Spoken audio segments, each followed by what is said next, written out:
Praise the lord అండి అందరికీ. ఈరోజు బైబుల్ స్టడీలో మనము ఆదికాండము 15వ అధ్యాయం గురించి చదువుకోబోతున్నాము. మరి ఆదికాండము 15వ అధ్యాయంలో బ్రీఫ్గా ఏముంది అంటే, దేవుడు అబ్రహాము మధ్యన జరిగిన సంభాషణ అని చెప్పొచ్చు. ఎందుకంటే ఇక్కడ ఒకరు అడగడము మరి ఒకరు రిప్లై ఇవ్వడము అనేది మనం ఈ అధ్యాయంలో చూడొచ్చు. అవును, అబ్రాహాము దేవునితో మాట్లాడిన విధంగా, అడిగిన విధంగా, వేడుకున్న విధంగా, తన సందేహాలను వెల్లుబుచ్చిన విధంగా మనము ఈ అధ్యాయంలో కొన్ని వచనాలను గమనిస్తాము. మరి ఈ అధ్యాయంలో మొట్టమొదటనే దేవుడు ఏం చెప్తాడు అంటే, అబ్రామా భయపడకుము అని చెప్తాడు. భయపడకుము అని మనకు బైబిల్లో ఎన్నిసార్లు ఉందో అది మనందరికీ తెలిసిన విషయమే. ఎన్నిసార్లు అండి? మనకి ఇయర్లో ఎన్ని రోజులు ఉంటాయో అన్ని సార్లు దేవుడు రోజుకు ఒకసారి మనతో భయపడకుము భయపడకుము భయపడకుము అనేసి మనకు చెప్పిన విధంగా 365 సార్లు బైబిల్లో డూ నాట్ ఫియర్ అనేది దేవుడు మనకి ఇవ్వడం జరిగింది. ఈ డూ నాట్ ఫియర్ అనేది బైబిల్లో ఫస్ట్ టైం అనేది మనకు 15వ అధ్యాయంలో గమనించవచ్చును. అబ్రామా భయపడకుము, నేను నీకు కేడము, నీ బహుమానము అత్యధిక మగును అని దేవుడు ఇక్కడ సెలవిస్తున్నాడు. కేడము అంటే షీల్డ్ అండి. అంటే మనకు ఎదురుగా, మనకన్నా ముందు ఉండి, మనకు ఒక గాయం అనేది తగిలే లోపల ఫస్ట్ దాన్ని దాటి రావాలన్నమాట. దాన్ని తగిలి దాన్ని దాటి చీల్చుకొని మనకొచ్చి తగిలితేనే అప్పుడు మనకు దెబ్బ తగులుతుంది, లేదంటే తగిలే అవకాశం అనేది ఉండదు. దేవుడు ఏమంటున్నాడు అంటే, నేను నీకు ఆ కేడాన్ని, నేను నీకు ఆ షీల్డ్ గా ఉంటాను అబ్రామా అని చెప్తున్నాడు. అంటే ఏదైనా సరే నీ వైపు ఒక విపత్తు అనేది వచ్చింది అంటే, నీకు ఒక సమస్య అనేది వచ్చిందంటే, నిన్ను బాధించేది ఏదైనా నీ దగ్గరికి వచ్చింది అంటే అది నన్ను దాటి రావాలి అని యెహోవా దేవుడు ఇక్కడ అబ్రాముకు దర్శనమందు సెలవిస్తున్నాడు. అదే విధంగా నీ బహుమానము అత్యధికం అవుతాది అని దేవుడు చెప్తున్నాడు. మరి ఇది ఏ సందర్భానికి దేవుడు బహుశా చెప్పి ఉండవచ్చు అంటే, మనం 14వ అధ్యాయంలో చూసాము, 9 రాజులు 2 గ్రూపులుగా విడిపోయి 4 ఒకవైపు 5 మంది ఒకవైపు యుద్ధం చేసుకున్నప్పుడు సుధమ రాజు ఏ వైపు అయితే ఉంటాడో ఆ రాజులందరూ ఓడిపోవడం మనం చూసాము. మరి గెలిచిన వారు ఓడిన రాజ్యాల మీద పడి వారి యొక్క సొత్తును, ఆస్తిని మొత్తం వాళ్ళు దోచుకొని వెళ్ళిపోవడం గమనించినప్పుడు అబ్రాము లోతుకు సంబంధించిన ఆస్తి కూడా సుధమలో ఉండి తీసుకెళ్లిపోయిన కారణంగా వారితో వెళ్లి యుద్ధం చేసి లోతు యొక్క ఆస్తి యావత్తును వెనక్కి తీసుకొచ్చిన విధంగా మనం 14వ అధ్యాయంలో గమనించాము. ఏమని భయపడుతూ ఉండవచ్చు అంటే, అక్కడికి వెళ్లి ఓడించాడు, గెలిచాడు, ఆస్తిని వెనక్కి తీసుకొచ్చాడు, అంతా బానే ఉంది.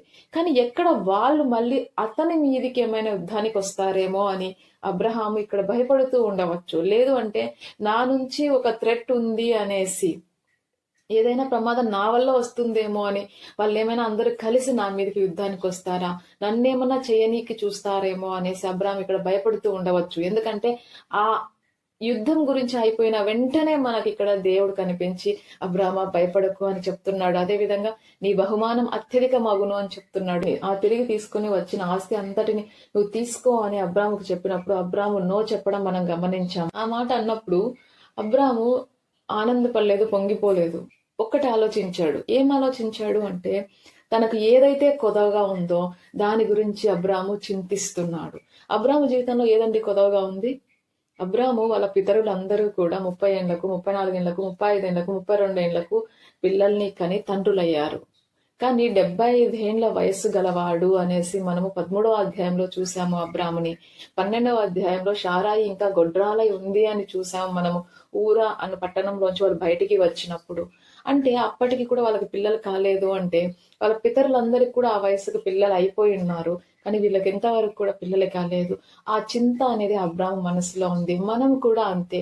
మనం కూడా మన దగ్గర ఏదైతే లేదో, మనకేదైతే కొదవగా ఉందో, మనకు అది చాలా పెద్ద గుదిబండలాగా కనిపిస్తుంది, ఒక పెద్ద రాయిలాగా కనిపిస్తుంది, ఒక పెద్ద ఆటంకం లాగా కనిపిస్తుంది. కనిపించి మనం ఏం చేస్తాము అంటే, మన ఆలోచన కూడా దాని మీదనే ఉండిపోతుంది. దేవా నాకు ఇది లేదు కదా, దేవా నాకు ఇది లేదు కదా, దేవా నాకు ఇది లేదు కదా అని మన ఆలోచన కూడా అలాగే ఉంటుంది. అలాంటి వాడేనండి అబ్రాము కూడా. అబ్రాము కూడా తనకి ఏదైతే కొదవగా ఉందో, పిల్లలు, సంతతి అనేది అతనికి కొదవగా ఉంది, దాని విషయమై చింతిస్తూ దేవుణ్ణి అడుగుతున్నాడు. ప్రభువైన యెహోవా, నాకు ఏమి ఇచ్చిననేమి, నేను సంతానము లేనివాడనై పోవచున్నానే. దమస్కు ఎలియాజరే నా ఇంటి ఆస్తికర్త అగును కదా. ఇదిగో నీవు నాకు సంతానం ఇయ్యలేదు గనుక నా పరివారములో ఒకడు నాకు వారసుడు అగును అని చెప్పగా అని చూస్తున్నాము. నువ్వు నాకు పిల్లలు ఇవ్వలేదు కదా ప్రభా, నువ్వు నాకు పిల్లల్ని ప్రసాదించలేదు కదా తండ్రి, దేవుడు అనే వాళ్ళు ఉన్నారు అనేది మనం నమ్ముతున్నాము అంటే దాని అర్థము ఆ దేవుడు అద్భుత కార్యములు చేయగలడు అని, ఆశ్చర్య కార్యములు చేయగలడు అని. కాబట్టి ఇక్కడ అబ్రాం అడుగుతుంది ఏంటి, దేవా నీవు నాకు సంతానం ఇయ్యలేదు గనక నా పరివారంలో ఒకడు నాకు వారసుడగును. ఈ ఎలియాజరు ఎవరై ఉండొచ్చు? మరి ఎలియాజరు ఎవరు అంటే మనకు తర్వాతి అధ్యాయంలో కనిపిస్తుంది, అతను ఒక సేవకుడు అన్నమాట. అబ్రాము దగ్గర ఒక సేవకుడు. అతనే కదండి వెళ్ళి రిబ్కాను తీసుకొని వచ్చేది ఇస్సాకు కోసము. అతన్ని తన నమ్మకమైన ఆ సేవకుడిని అబ్రాము పంపిస్తాడు, నా జనముల దగ్గర నుంచి నా కొడుకుకి ఒక భార్యను తీసుకురా అనేసి. ఎవరి చేతుల్లోకి వాళ్ళ ఆస్తి వెళ్లే అవకాశం ఉంటుంది అంటే ఎవరైతే అతని దగ్గర పనిచేస్తున్నారో అతని దగ్గరికి వెళ్తుంది. ఎందుకు అన్నప్పుడు ఆస్తి వివరాలు కానీ, ఆస్తిని ఎలా మెయింటైన్ చేయాలి, ఇన్నేళ్ళు ఎలా జరుగుతూ వచ్చింది, ఇవన్నీ కూడా క్లియర్ గా ఎవరికి తెలుస్తాయి అంటే అక్కడ పనిచేసే వాళ్ళకి తెలుస్తాయి.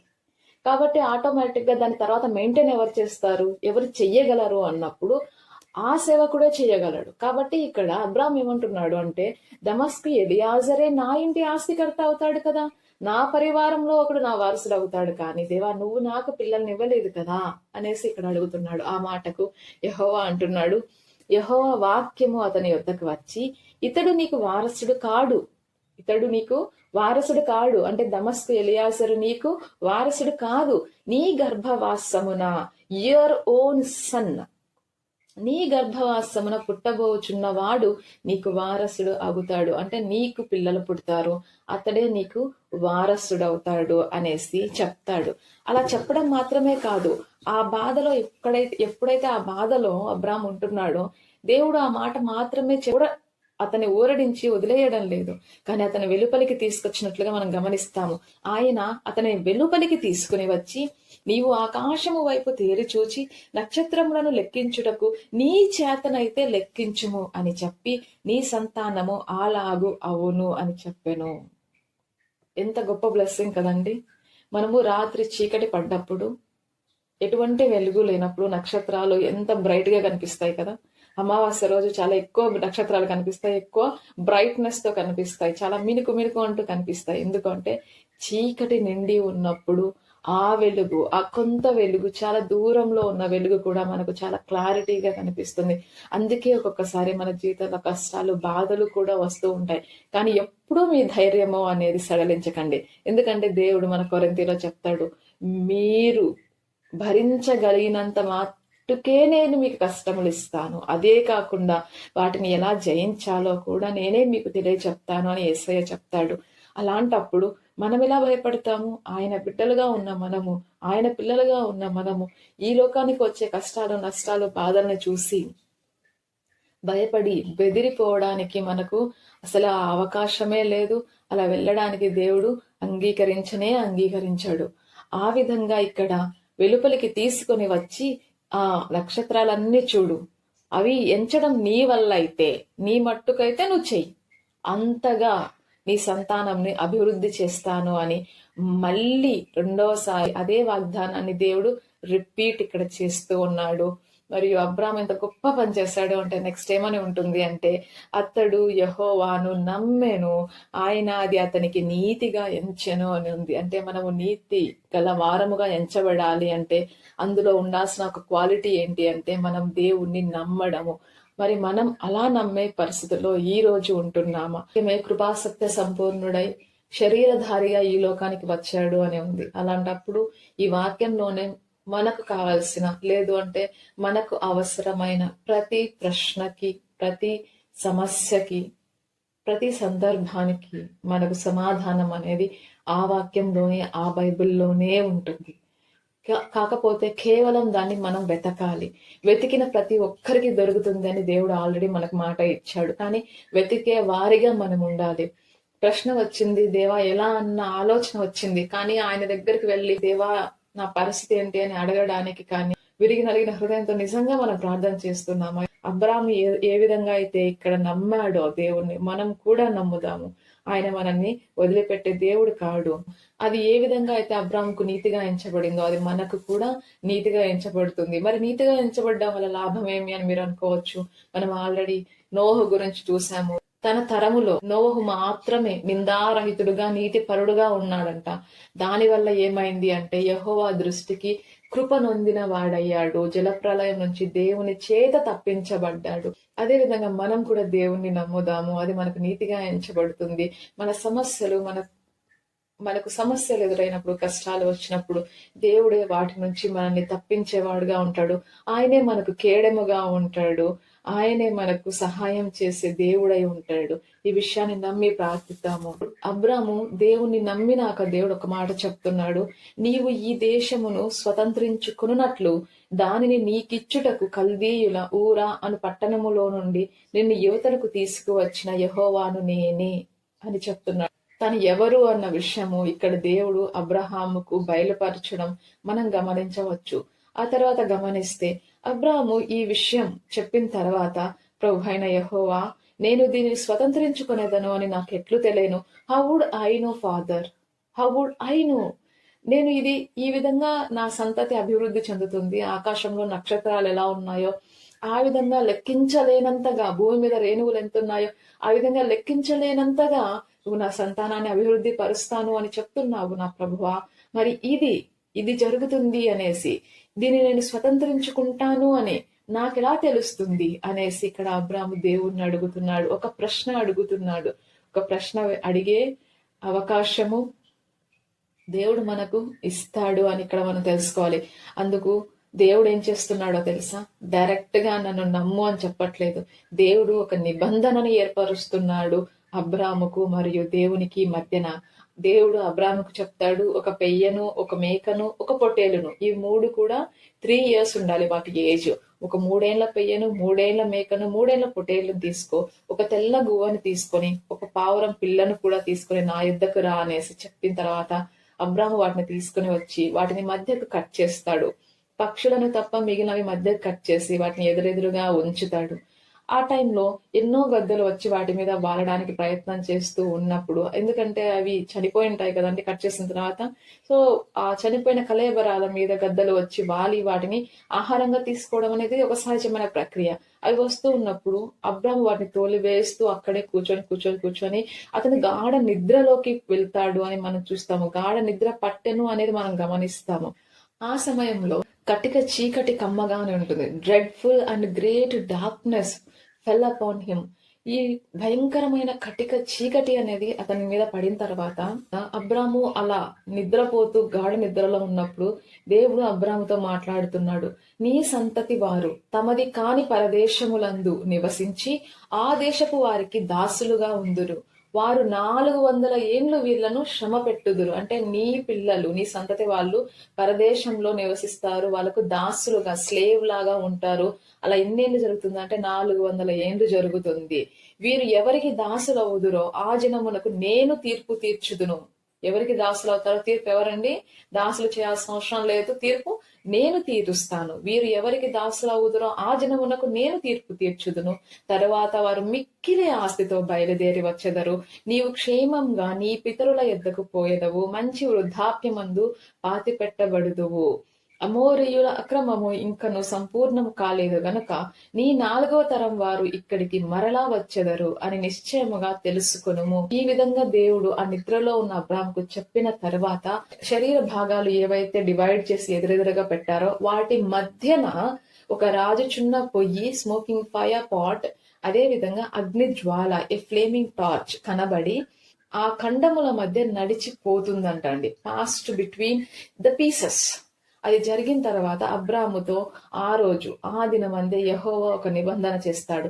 ఐగుప్తు నది మొదలుకొని గొప్ప నది అయిన యూఫ్రటీస్ నది వరకు ఈ దేశమును అనగా కేనీయులను, కనిజ్జీయులను, కద్మోనీయులను, హిత్తీయులను, పెరిజ్జీయులను, రెఫాయీయులను, అమోరీయులను, కనానీయులను, గెర్గాషీయులను, యెబూసీయులను నీ సంతానమునకు ఇచ్చి ఉన్నానని దేవుడు నిబంధన చేస్తాను అని మనము చూస్తాము. దేవుడు మొదటి నిబంధన ఇంతకుముందు ఇంకొకరితో చేస్తాడు. ఎవరితో అండి?